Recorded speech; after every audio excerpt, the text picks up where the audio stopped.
Come all young sailormen, listen to me. I'll sing you a song of the fish in the sea.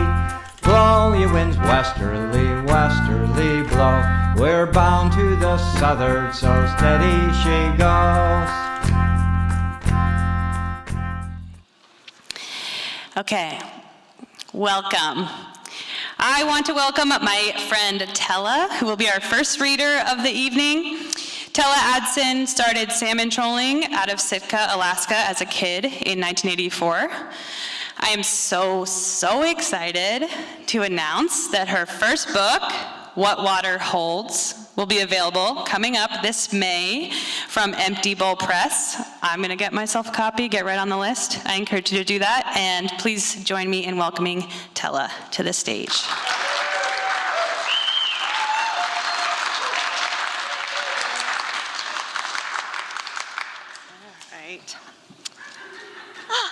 Hey, buddies. Okay, we're gonna take a minute here. Thank you, Elma. Thank you, Liberty. Thank you, everyone, for being back together here tonight. There are two things I want to touch on. One is Empty Bowl Press is a local Pacific Northwest indie publisher owned by FisherPoet Holly Hughes and her partner, John Pierce. And What Water Holds would not exist without their incredible advocacy and handling and FisherPoets. So I'm grateful to everyone with FisherPoets who is helping bring that book into the world. The second thing I'd like to touch on tonight is my partner, Joel Brady Power, is not with us this weekend. He had an injury last month, and it has been a really rough 7 weeks on him, and he has been amazing, powering through, and he's done a lot of really hard things in that time, and one of the absolute hardest is not being here with us this weekend. So I wonder if you would, for a moment, just give him some love with a round of applause.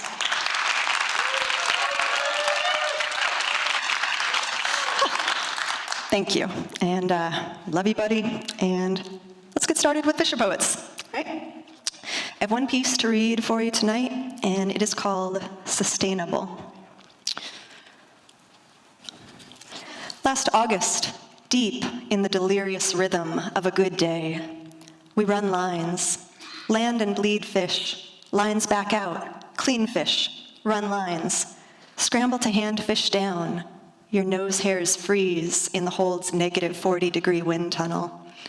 Clean the fish from the last pull.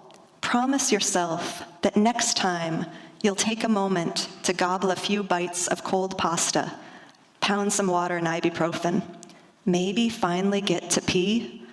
For now, pull, clean, pull, fish down, clean, pull, fish down, repeat, repeat.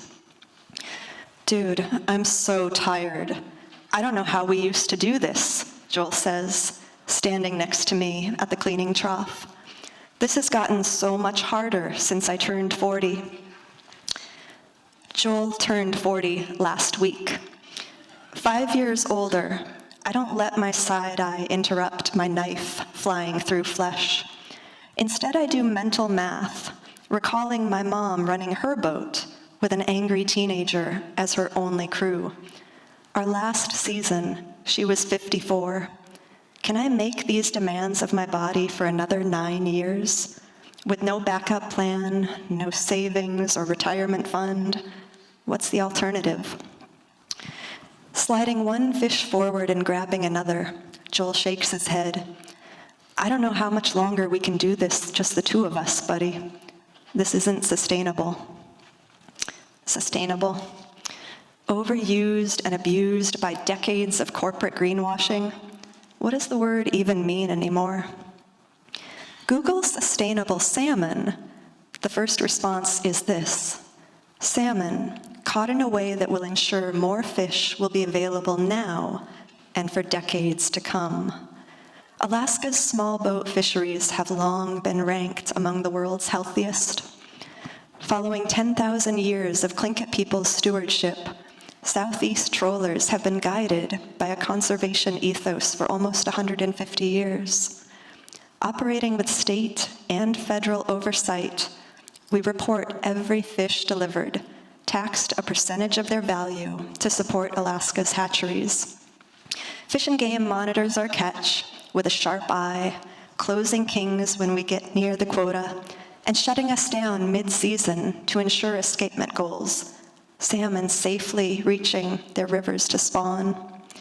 Deeply complex, meticulously managed, catching salmon in a way that ensures fish will be available now and for decades to come. Joel and I describe trolling as beautifully inefficient.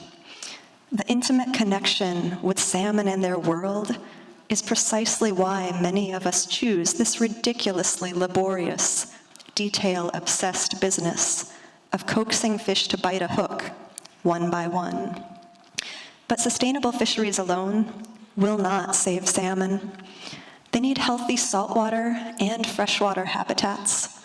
They need free-flowing rivers and clean, cold water, streamside vegetation, woody debris, and coastal estuaries. They need land advocates as diligent as fisheries managers. Habitat preservation is one thing in Alaska's still wild world. Recognizing all our eggs are in one conservation-based basket, fisher folks are passionate stewards, rallying protection for the Tongass National Forest, condemning upstream dangers of BC's transboundary river mines, and, over decades of tenacious advocacy, insisting no pebble mine, and winning. In Alaska, the challenge is protecting what is from what could be. 1,000 miles to the south, Washington is a dismal specter of what not to do: explosive population growth, degraded habitat, dammed rivers, polluted waters. What action do we take when the damage is already here? In March 2020, a Washington group filed a lawsuit against the National Marine Fisheries Service, alleging that the federal agency's authorization of Alaska's Chinook troll fishery imperils Puget Sound's southern resident killer whales. The lawsuit moved slowly. We were fishing in 2021. We were fishing in 2022. As a fleet, we were equally slow to see it as a serious threat. After all, one hook, one fish. How could our fleet be vilified for the struggles of one pod 1,000 miles away? And the southern residents are struggling. Every other king-consuming North Pacific orcapod has maintained healthy numbers or flourished. Both northern and Alaskan residents have at least doubled since 1980. Meanwhile, the southern residents have never recovered from brutal commercial harvests of 50 years ago, when 47 members were captured and sold to marine parks. At least another 12 were killed in the capture efforts. In just over 10 years, the southern residents lost 40% of their family. It's telling that the struggling orcas are those spending most of their lives in the Salish Sea, one of the busiest areas of marine traffic in the world, riddled with noise pollution and industrial toxins. Eliminating one of Alaska's lowest impact fisheries will not reduce the toxicity of Puget Sound or the PCB levels responsible for emaciated offspring. It will not address the dams nor the whale watch industry that has quintupled since the 1980s, nor the rampant habitat loss of America's fastest growing urban center. Instead, it will devastate the coastal communities reliant on this fishery, with rippling repercussions to Pacific Northwest cold storages, trucking companies, restaurants, retailers, boatyards, and shipwrights. Living in Washington, Joel and I are anomalies.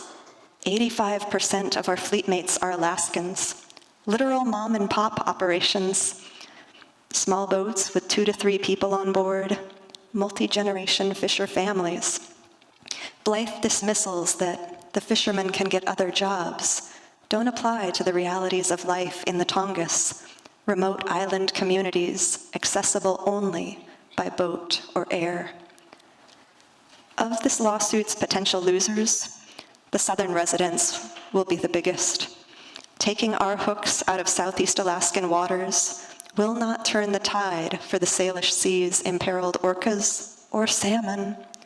It is an excellent distraction from the local disturbances that limit their chances for survival. They need better from us. When I was in 7th grade, we had a debate class. Because it was 1990 in the Pacific Northwest, one of our topics was the spotted owl controversy.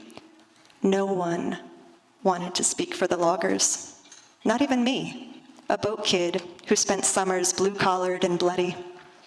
Reluctantly assigned to the losing side, one of my classmates bluntly summarized our role. We're against the owls. Over 30 years later, our cultural capacity for middle ground hasn't evolved beyond middle school.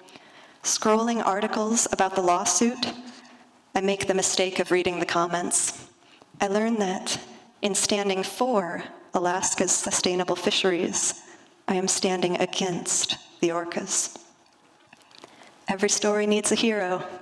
Every hero needs a villain. It's surreal, after a lifetime as a yoga-posing, public radio listening bleeding heart, to realize that in this story, I am the villain. Surreal and painful. Harvester, conservationist.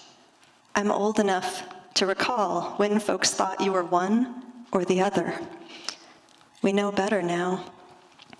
I am a fisherman, and I am an environmentalist.